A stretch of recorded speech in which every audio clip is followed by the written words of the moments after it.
I mean, there's always, those first day jitters, excitement, having fans out there. I'm a huge fan of that. It was just, it's good to get back to some normalcy, I guess. George said yesterday that he saw a different fire in you in OTA, and Devo just said you seem a little bit more locked in, more energy in the huddle. Can you speak to that a little bit? Just, I don't know. It's a good thing that they're seeing that. I'm just trying to be myself, be, consistent every day is really what I try to be. And, yeah, I mean, it's like every year, it's a big year. But, we got an opportunity to do something special, and I'm excited about that. Carlos was very complimentary of your OTA's performance, saying that you were sharp, aggressive. How do you take that and carry it over into training camp? Having a good summer. I think that was the first step. Pretty happy with how it went. And to get back here, it seems like guys had, a very productive summer. And there's just the energy right now. I've said this in the past before, but you could tell when our group is locked in and when they're focused and, transfers over to the field. And so I thought it was a good first day today, but got to go have a good walk through tonight and just keep it rolling throughout camp. When you get done with your reps, how curious are you to see what Trey does? It's more about getting the mental reps for just looking at the defense and things like that. I'm always pulling for Trey, pulling for all the QBs, Nate, Josh, but I don't know, you're trying to get the mental reps of what the defense is doing, talk to your guys on what you just went through with your plays and, all that stuff. He's inexperienced, but he does some impressive stuff. He's talented. Do you feel like he brings out the best in you on the field? I try to do that myself. I've been around for a little while. I sound old saying that, but if you don't push yourself, then you got no chance in this game. So, I mean, if you rely on outside forces to motivate you, it's going to be tough. But at the end of the day, I'm as motivated as it gets. I mean, with this offseason, obviously your team has made no secret that, they had eyes for Deshaun Watson, Matthew Stafford. They traded up to number 3. What do you expect from your team, your coaches, as far as what do you require for support? Like, what do you want to see? What do you want to hear from them? I don't know. Honestly, I haven't put too much thought into that. I think, our coaches they're very unique in the sense that they're going to put you in a great position every play to be successful. And I've been fortunate to be around some good coaches who always do that, but that's not the case in a lot of teams around the league. And so to have the coaching staff that we have, I'm very fortunate. I think our team is very fortunate. And it's, at the end of the day, we're out there playing football, and you just want them to put you in a good position. What's the key for you to avoid whatever potential awkwardness there could be with Trey, given that, given the situation? I don't know what you're talking about, awkwardness, but no. No, me and Trey, we've had a good relationship. We really have. It's sort of one of those things, it is what it is. This business is weird, but, at the end of the day, we're in that locker room. We're around each other so much that, it's just business.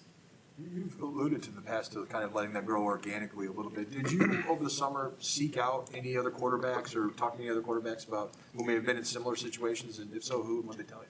I didn't really seek anyone out. I think just from having talked to guys, being around the league for a little while, and having, I was in a similar situation in New England. So you see those things firsthand. You see it, playing out on the media throughout other teams and things like that. And, at the end of the day, it's football. And so you just got to go out there, enjoy it. It's not going to be around forever, and so enjoy it while you can. Jake said that he was really impressed with your off-schedule plays today. Is that a part of your game that you focused on in any way this offseason? I wouldn't say I focused on it. I think the understanding of the offense, when a play breaks down and that this original play didn't work or whatever it is, it just didn't work out the way you thought it was. I think having knowledge of the offense and knowing where guys are and where they should be after the play breaks down, if that makes any sense, I think that's helped me. And so I wouldn't say it was a focus, but I think it just comes with knowledge of the offense. It looked like one of those plays was time. Did you work out with him at all this offseason away from here? Because I saw you did that with some guys. And just what's the trust and confidence factor with him right now? We didn't get a chance this summer. It didn't really work out, but the trust factor with me and B it's been awesome. It really has. Starting from, when he first got here, we had a good OTAs together. He's just one of those guys, his body language, it allows me to anticipate throws. We had a couple of them today. The breakdown in the play that you're talking about, honestly, there wasn't even, usually as a quarterback, you got to point him at where you want him, and he broke literally when I broke, when we escaped the pocket together. It was kind of weird, but it's just guys like that, when you could trust them with their body language. Muhammad had a couple plays today like that. It just it gives you confidence as a quarterback, I guess. Yesterday, Trent Williams said maybe exaggerating, I don't know, that your ankle was like an inch away from being torn off, or however he phrased it. It did sound, in his words, worse than maybe we thought. Was there some really major, serious issues with that ankle that weren't discussed? Oh, yeah, it was pretty bad. Surgery was debated, but whenever I could avoid that, I'm going to do that. So, it's we all go through it. All these guys, I mean, we're all battling injuries and shit like that. It's part of the game, but the ankle's been feeling great. Honestly, it really has. So I'm happy about that. You mean another surgery was debated? Well, a surgery for the ankle. I've had a surgery on the knee, but we avoided the one for the ankle, fortunately. So. What's it been like to have Rich Gangarella back in terms of just the comfortability there? It's been great. Rich was here when I first got here. Maybe very comfortable with the offense back then, and he's done the exact same now. Dude he gets the QB position, and I love him for that. Love being around him, the energy he brings every day. It's a lot of fun. Debo mentioned that. Sorry, say it again? Debo mentioned that Sanu has an Emmanuel Sanders-like impact on the receivers and on their attention to detail. Have you noticed the same thing from Sanu? Definitely, yeah. I didn't even think about that, but it is very similar. Just the attention to detail Mo brings is very unique in the receiver position. Emmanuel is the same way, and I wouldn't say we have a young receiver core, but just inexperienced, I guess. But having his experience around and hearing him talk to guys, it's really cool. Yeah, it's very similar to Emmanuel. You didn't get much time with him last year, but comparing maybe to where he was physically then to what you see out there now, how much further along? Muhammad? Yeah, Muhammad. He's looking good, man. I mean, excuse the language, but he really is. He came in ready. It's been a lot of fun this first day, and I'm looking forward to the rest of camp with him. Jimmy, what was the biggest thing you did in the offseason physically, and then also just for injury maintenance? So, did you focus on a certain area of the game, and then as far as injury maintenance, how does that work as well? A lot just quarterback stuff, honestly. It wasn't so much weight room stuff. It was more on the field, QB, throwing, just things that a quarterback does. And I think I feel good right now. I'm pretty happy with where I'm at. And, we got a little ways to go with training camp still, but we're in a good spot.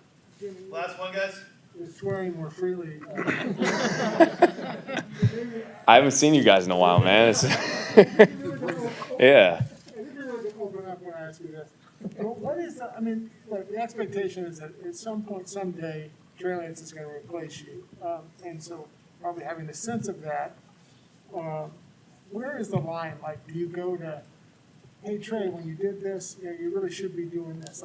How much of a mentor can you be? Should you be? Is there a line there? I know what you're saying. Honestly, I try not to put too much thought into that, the specifics of it. I think that stuff just comes naturally. And it's not like I would ever hold something away from him and, I don't want to tell him this type of thing. It's just when you let it happen organically, and that's what kind of we've done, I think that's when it's at its most natural, and you could really build a normal relationship between two people. And so it's yeah, I don't want to draw a line anywhere or anything like that, but anything he needs, I'm willing to help him. I think Nate and Josh are the same way. We got good room right now in the QBs, and it's fun to be around. All right? Thanks, guys. Good to see you guys again. Hey, Faithful, subscribe to our YouTube channel.